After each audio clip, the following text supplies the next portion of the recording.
Hello everyone, welcome back to the Real Queen of the TT33 channel. I'm here with some more articles, and this is going to be the last article for today. It's a fairy tale story, but it's still an article. Okay, 'cause it's real life, and it is titled The Ugly Duckling Fairy Tale. Okay, before I begin, I just feel like the article that I got ain't gonna say this, so I'm gonna go ahead and say it. The Ugly Duckling Story. A mother duck is proud when her six ducklings hatch, but why does one duckling look so different from the others? Okay, now it could be for multiple peoples. Watch the movie The Children of the Dam. Okay, I already posted on my Da Vinci Code channel, and a lot of women said it done happen to them. Okay, so let's begin. The Ugly Duckling is a Danish literary fairy tale by Danish poet and author Hans Christian Andersen, 1805 through 1875. It was first published on November 11th, 1843 in New Fairy Tales, first volume, first collection, with three other tales by Andersen in Copenhagen to great critical acclaim. The tale had been adapted to various media, including opera, musical, and animated film. The tale is an original story by Innocent. Okay? And yes, I will put my song in there, Get It Together. I did say something about this, okay? The plot. After a mother duck's eggs hatch, one of the ducklings is perceived by the other animals as an ugly little creature and suffers much verbal and physical abuse. He wanders from the barnyard and lives with wild ducks and geese until hunters slaughter the flocks. Oh Lord, you ain't lying. They even coming from my foster parents. They even know the situation. They still want to adopt me. Okay? He finds a home with an old woman, but her cat and hen tease and taunt him mercilessly, and once again he sets off alone. Mm. They was just playing though. The duckling sees a flock of migrating wild swans. He is delighted and excited but cannot join them because he is too young, ugly, and unable to fly. Who? When winter arrives, a farmer finds and carries the freezing duckling home, but he is frightened by the farmer's noisy children and flees the house. Who? The duckling spends a miserable winter alone outdoors, mostly hiding in a cave on the lake that partly freezes over. Yes, this done happened to me. The duckling, now having fully grown and matured, cannot endure a life of solitude and hardship anymore. He decides to throw himself at a flock of swans, feeling that it is better to be killed by such beautiful birds than to live a life of ugliness. He is shocked when the swans welcome and accept him, only to realize by looking at his reflection in the water that he has not been a duckling but a skynet all this time. The flock takes to the air and he spreads his wings to take flight with the rest of his new family. True. Commentaries and criticism. In reviewing Hans Christian Andersen, A New Light by biographer James Anderson, British journalist Annie Shawshans writes, Anderson himself was a tall, ugly boy with a big nose and big feet, and when he grew up with a beautiful singing voice and a passion for the theater, he was cruelly teased and mocked by other children. Speculation suggests that Anderson was the illegitimate son of Prince Christian Frederick, later King Christian the Fourth, the Fifth of Denmark, and found this out sometime before he wrote the book. And then that being a shrine in the story was a metaphor, not just for inner beauty and talent, but also for secret royal lineages, which I just fucking found out, y'all. Like literally, like people don't believe me when I said that. I did, y'all. Y'all don't understand. I did. I'm like, what? But I still miss my original family, though. I ain't gonna cap to you. According to Carol Rosen, the story was inspired in part by Innocent's friend, Jenny Lynn, who, variations, an alternate version of the tale, the blue, I'ma still look it up, okay, y'all? The blue hen chicken was included in George Chandler Harris's Mr. Rabbit at Home, A sequel to Little Mr. Thinnelfinger and His Crick Country, 1895.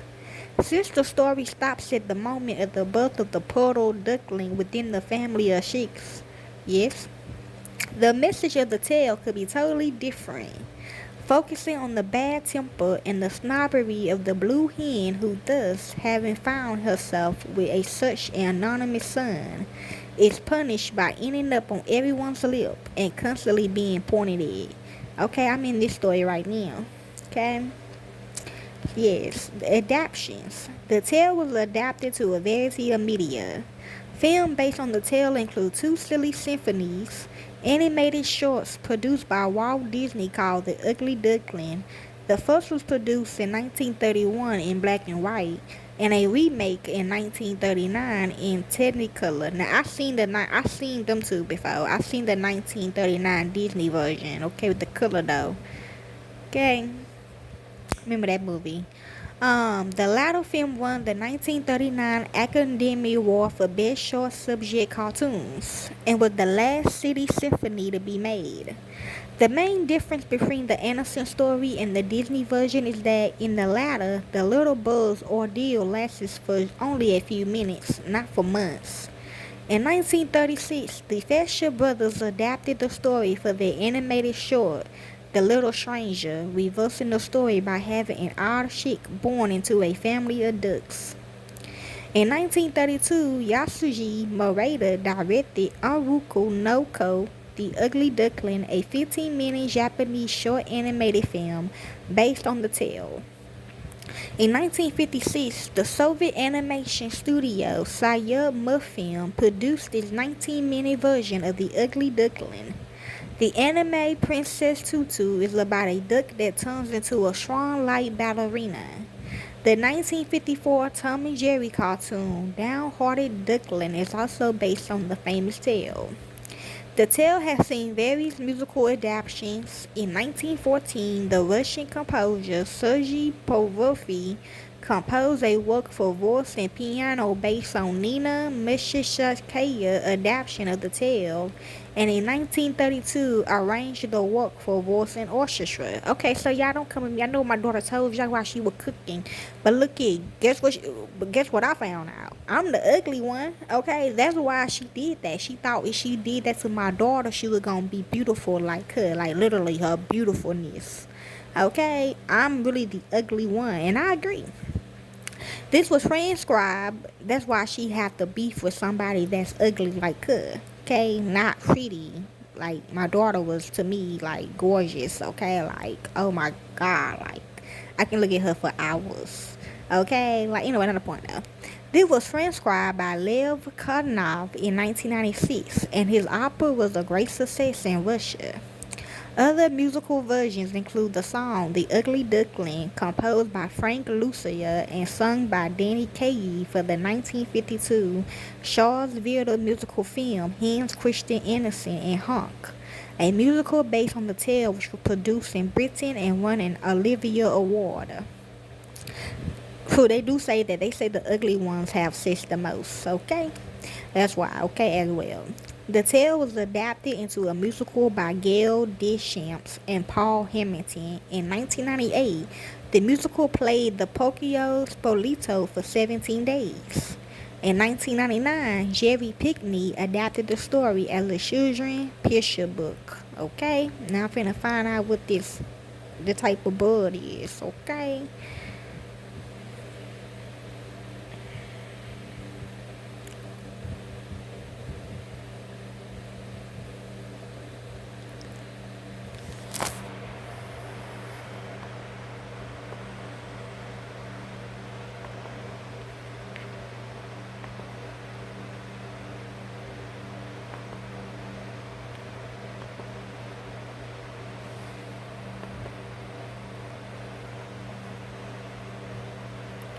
I'm trying to paste it, y'all. I don't know how to paste it.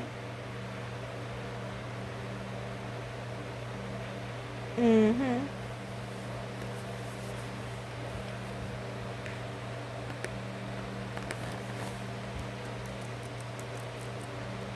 Oh, okay. It is a swan. Okay. So it was never a duckling, I guess. What he's trying to say, it's a swan. It's a type of swan, okay, y'all? Young swans are known as cygnets, from Old French cygne or cygne, from the Latin word cygnus, a variation form of cyno swan itself, from the Greek cognos, a word of the same meaning. Okay, so I was already, so the person, whoever y'all was already a swan, okay? Did I say in the song? Okay, so let me see what a duck means spiritually. That's just the last one. I like ducks though. I got a duck. I have a couple ducks, okay? Um Anyways, ducks carry diverse spiritual meanings, often symbolizing good luck, emotional stability, and adaptability. They can also represent nurturing, bonding, and the ability to go with the flow. Depending on the context and individual interpretation, ducks may also symbolize protection, transformation, and intuition. Here's a more detailed look at the spiritual meaning associated with ducks. Good luck, emotional stability and nurturing, adaptability and flow, intuition and inner guidance, family and community. Ducks often live in flocks, representing the importance of family, community, and special connections. Specific interpretation: Muscovy ducks are linked to selected gods and goddesses, okay, associated with creativity, strength, and healing according to Earth life. We got diving ducks. Diving ducks symbolize the ability to delve into one's emotions and spiritual depths to find nourishment and understanding. We got white ducks. While general positive, dreaming of white ducks can sometimes symbolize betrayal or dishonesty, but seeing them in your yard is a positive omen of good fortune. Okay, I did see some white ducks or them swans. Them were gooses. Okay, they were gooses. Never mind. Then they all in the same category. Flying ducks. Dreaming of flying ducks is often a positive sign, suggesting joy, overcoming challenges, and the ability to take flight in life. Okay? Two ducks. Seeing two ducks together can represent unity, peace, and harmony in relationships, especially romantic ones. The gooses be seen with like five, okay? Ducks in dreams. Dream interpretation vary. For example, chasing ducks in a dream might mean you are being too harsh on others. Ultimately, the spiritual meaning of a duck can be personal and unique. Paying attention to how you feel when you encounter a duck and consider the specific context can help you understand its message for you. Okay? And the strong spiritual meaning is, I think the goose is the last one, okay, of the flock, okay? I think it's the duck, swan, then the goose. I think the goose the old ones. Okay? Swans. Swans in a spiritual context also often represent love, grace, beauty, transformation, and fidelity. They are also associated with purity, wisdom, and spiritual awakening, particularly in the context of twin flame connections and soulmates. Seeing swans, especially pairs, can be a sign of deep love, loyalty, and the potential for a lasting partnership. Here's a more detailed breakdown. Love and fidelity. Swans are known to mate for life, making them a powerful symbol of eternal love, unconditional love, and lasting partnerships. Transformation and spiritual awakening. The story of the ugly duckling, where a swan transforms into a beautiful bird, highlights the swan as a symbol of personal growth and spiritual evolution. See? The swan can represent shedding old identities, and embracing one's true self. Okay, that's not for you. Grace and beauty. Yeah, I can't say that to you. The elegant movements and pure white feathers evoke feelings of grace, beauty, and tranquility. Purity and innocence. The white swan in particular is often associated with purity, innocence, and a connection to the divine. Friend flame connection. Seeing swans, especially a pair, can be a sign of a friend flame connection, reminding one of the eternal love and bond between two souls. Wisdom and intuition. Swans are also seen as a symbol of wisdom, understanding, and developing intuitive abilities.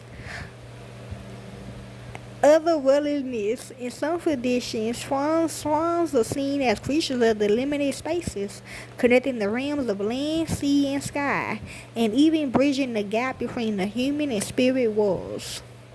And last one, finding your belonging.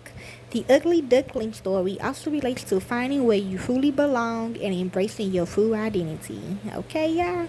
So that is the fairy tale of the Ugly Duckling and some spiritual meanings. Okay, enjoy.